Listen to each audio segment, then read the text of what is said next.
నెల్లూరు జిల్లా సర్వసభ్య సమావేశంలో కావలి శాసనసభ్యులు దగ్గుమాటి వెంకటకృష్ణారెడ్డి విద్యుత్ శాఖ అధికారులను సున్నితంగా హెచ్చరించారు.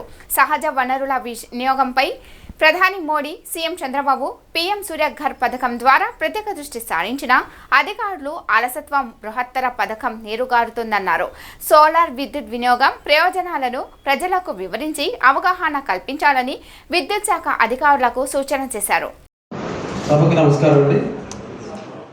సోలార్ విద్యుత్ ఈరోజు సమాజం అంతా కూడా పొల్యూటెడ్ అయ్యే టైంలో దేశంలో గ్రీన్ ఎనర్జీని తీసుకురావాలి, కాలుష్యం లేని విధానాన్ని భారతదేశానికి అందించాలనేటువంటి ఒక దృఢ సంకల్పంతో దేశ ప్రధాని మోడీ గారు, రాష్ట్ర ముఖ్యమంత్రి వర్యులు శ్రీ నారా చంద్రబాబు నాయుడు గారు ఇద్దరు కూడా ఈ గ్రీన్ ఎనర్జీకి నాంది పలికారు.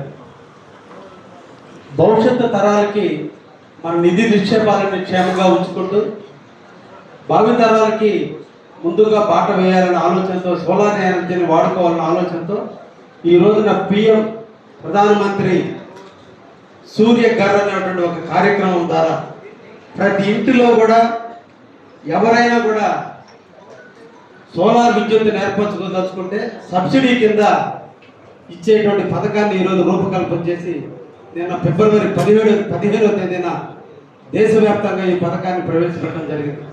అయితే అధికారుల యొక్క అలసత్వం, దాన్ని పబ్లిక్లోకి తీసుకుపోయే దాంట్లో వైఫల్యం వల్ల ఇప్పుడు కూడా నెట్కాప్ వారు కావచ్చు, లేదా ఎలక్ట్రిసిటీ డిపార్ట్మెంట్ వారు ఏదో తూతూ మంత్రంగా మీటింగ్లు కండక్ట్ చేశారే తప్ప ప్రజల్లో దీన్ని అవేర్నెస్ తీసుకురాలా.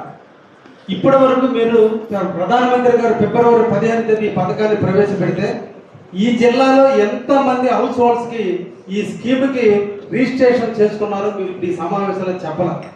మీరు గవర్నమెంట్ ఆఫీసుల్లో పెట్టాం, గవర్నమెంట్ బిల్డింగ్ల మీద పెట్టామని చెప్తున్నారు తప్ప ఏ పథకం అయితే ప్రజల కోసం పెట్టారో ఆ పథకానికి సంబంధించినటువంటి ప్రజలు ఎంతమంది ముందుకు వచ్చారనే విషయాన్ని మీరు సభ ముందు చెప్పడంలో